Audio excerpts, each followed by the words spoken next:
ඔයාලා සමහරු නම් ගිහිල්ලත් ඇති. බලාගෙන හිටියා. අමුතු මේ හැඩවල සිප්පි කටු ආයිබෝවන් කියලා පිළිගන්න ආලා සියලු දෙනාම. ඉතින් මම අද ඔයාලට අරගෙන ආවා අපි නිවාඩු කාලේ කියපු විනෝද චාරිකාවකින් vlog එකක්. ඉතින් බලන්නකො කොහොමද කියලා. අපි ගියේ පොතුවිල්. ඉතින් මේ තියෙන්නේ උදේ යන ගමන උඩවලව හරිය තමයි මේ. ඉතින් අපි යද්දි ඉතින් අනිවාර්යයෙන්ම ඉතින් උඩවලවේ ඉන්න අලි බලනානේ වාහනේ නවත්තලා. ඉතින් මේ ඔන්න අලි අපිට හම්බුණා ඉන්නවා.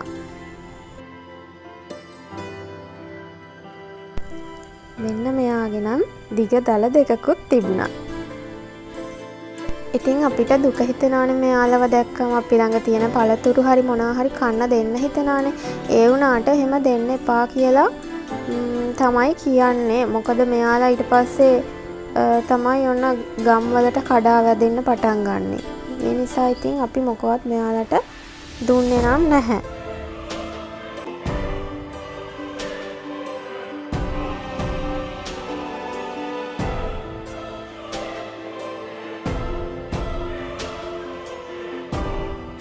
ඊට පස්සේ ඉතින් ඔය විදිහට අලි හැමත් බලාගෙන අපි ගමන ආරම්භ කරා.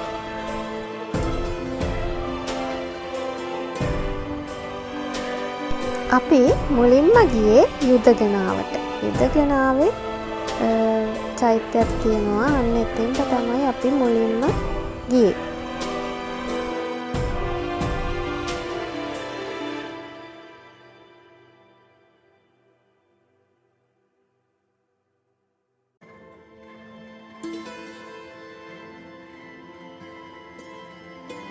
ඉතින් මම මේ පළවෙනි පාරට තමයි මේ යුදගනාවට ගියේ. ඒ කාලේ යුද්ධෙට යනකොට කඩුව ගාලා මුවහත් කරපු ගල් තමා මේ තියනවා කියලා තිබ්බේ. කඩු ගෑ ගල තමා කියලා තමයි කියන්නේ. ඊට පස්සේ අපි ගියේ ඔන්න අපි හැමෝම ආස තැනකට. ඒ තමයි ආරුගම්බේ බීච් එකට. ඉතින් මේ ගියපු අය ගොඩක් කීප දෙනෙක් නෑවා. මම නම් මේ නාන්න ගියේ නැහැ. මම ඉතින් රැල්ල පාගල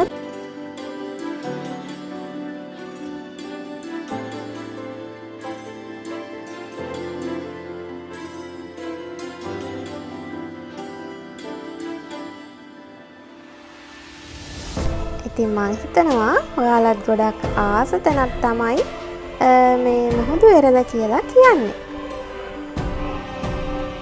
ඉතින් අපි මේ ගමන ගියේ මුහුදු මහා විහාරයට දානයක් පූජා කරන්න.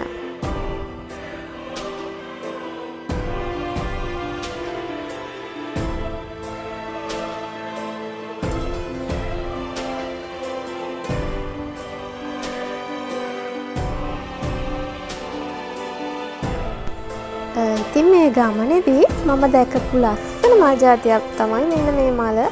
මම නම නම් දන්නේ නැහැ. අර මුහුදු වැලි නේ හරිය ගොඩක් තියෙන. ඉතින් ඒ හරිය තමයි ඒවා ගොඩාක් හැදලා තියෙන්නේ. මම කලින් නම් කොහෙවත් දැකලා නැහැ මේ විදිහට. ඉතින් අර ඈත පේන්නේ මුහුදු මහා විහාරයේ සෑය. ඉතින් බලන්නකෝ මේ පාර දෙපැත්ත කොච්චර ලස්සනද කියලා.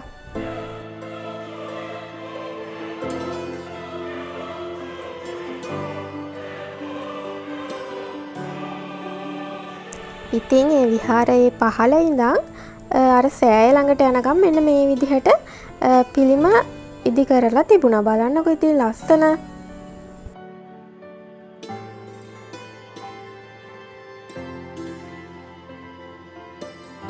ඒ වගේම තමයි ඔය ඒ දෙපැත්තේ බලන්නකෝ තියෙන ගස් වර්ග මොනවද කියලා.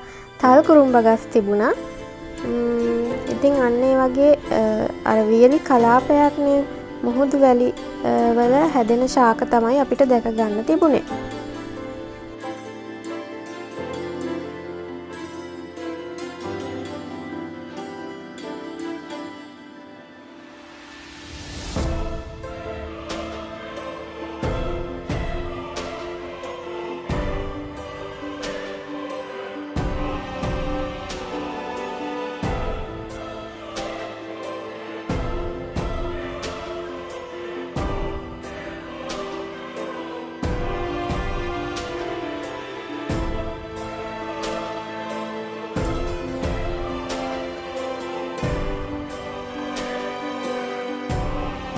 ඉතින් මේ සෑය වටේ තමයි මේ මම යන්නේ දැන්.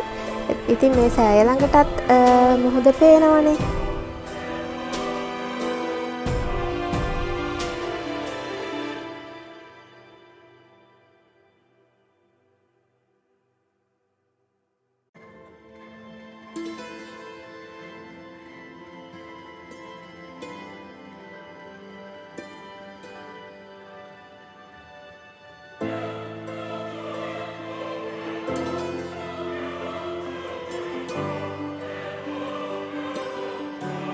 සෑය ළඟින් පහළට බැහැලා තමයි දැන් මම මේ මුහුදට ගිහිල්ලා තියෙන්නේ.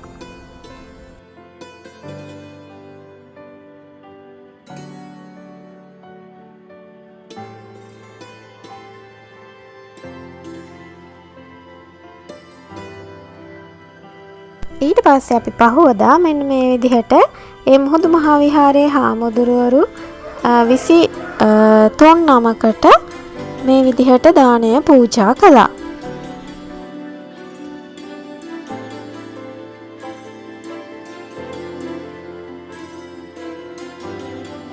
මුහුදු මහා විහාරය කියලා කියන්නේ අර විහාර මහා දේවිය මුහුදෙන් මේ ගොඩබිමට ගොඩ ගලපු ස්ථානය කියලා කියනවා. ඉතින් අර තියෙන්නේ එක ප්‍රතිමාවක් විහාර මහා දේවියගේ, අනිත් ප්‍රතිමාව කාවන්තිස්ස රජතුමාගේ.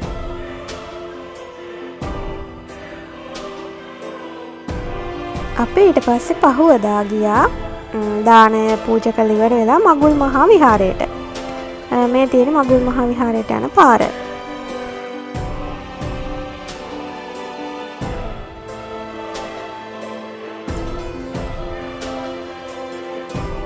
ඉතින් මේ මගුල් මහා විහාරයට යන පාර දෙපැත්ත හරිම ලස්සනයි. මේකේ විශේෂත්වය වෙන්නේ අර විහාර මහාදේවී කාවන්තිස්ස රජතුමායි දෙන්නගේ විවාහ උත්සවය පවත්වලා තියෙන්නේ මෙම ස්ථානයේ. ඉතින් මේ බලන්නකෝ ඒ පාර දෙපැත්තේ තියෙන ගල් වල හැම සයිස් එක අර ඈත ලස්සන පඩිපෙළක් තියෙනවා. සමහර විට ඒ කාලේ දියනාපු තටාකයක් විදිහට මෙතන ලස්සනට තියෙන්න ඇති.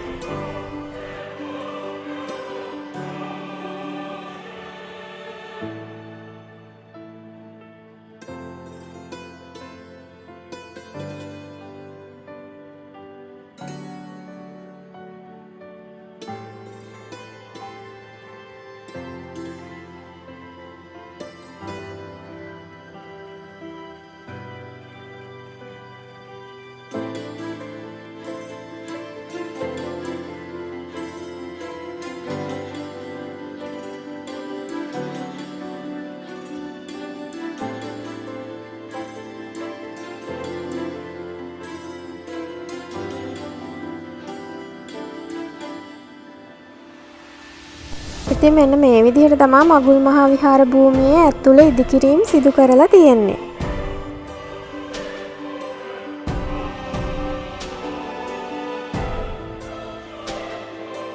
මේ බලන්න ඉතින් ගල් වලින් කොටලා තියෙන කැටයම් එහෙම මුරගල්, කොරවක් ගල්, සඳකඩ පහන ඔක්කොම හරිම ලස්සනට ඒ කාලේ නිර්මාණය කරලා තියෙනවා.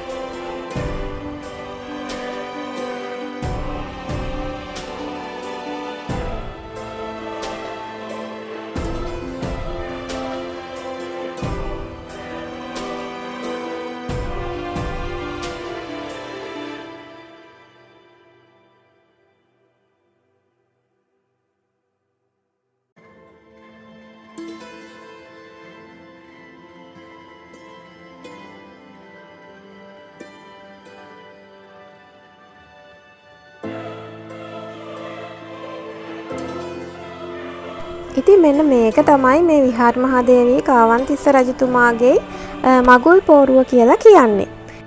ඉතින් වර්තමානයේත් විවාහ වෙන අය ඇවිල්ලා මෙතන ෆොටෝ එහෙම අරගන්නවා දෙන්නත් එක්ක කියලා අපිට එතනින් ඉන්න අය කිව්වා.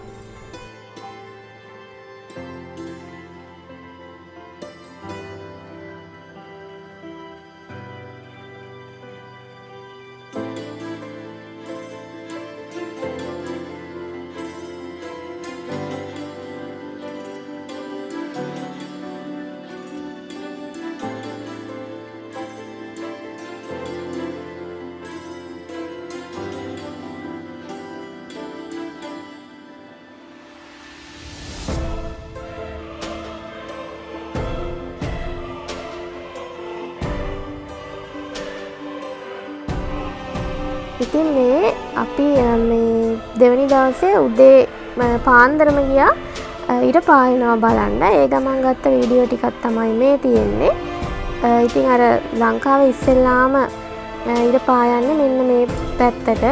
මේ මොණරාගල පොත්විල් කියලා කියන්නේ ලංකාවේ නැගෙනහිර පැත්තනේ.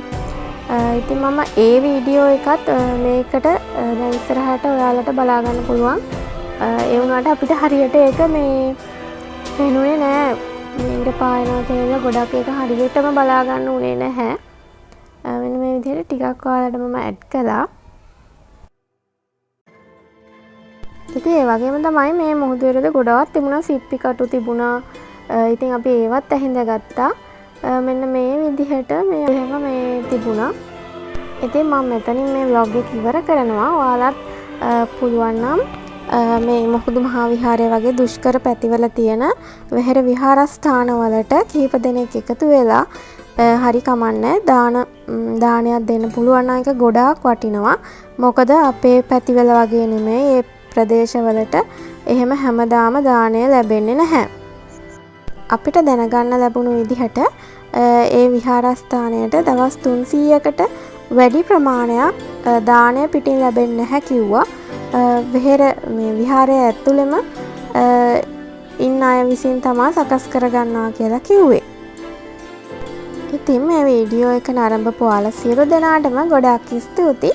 ඒ වගේම තවත් මේ වගේ vlogs බලන්න සහ අධ්‍යාපන වීඩියෝ නැරඹීමට අපේ YouTube නාලිකාව subscribe කරලා දිගටම අපිත් එක්ක රැඳී ඉන්න කියලා ආදරෙන් මතක් කරනවා.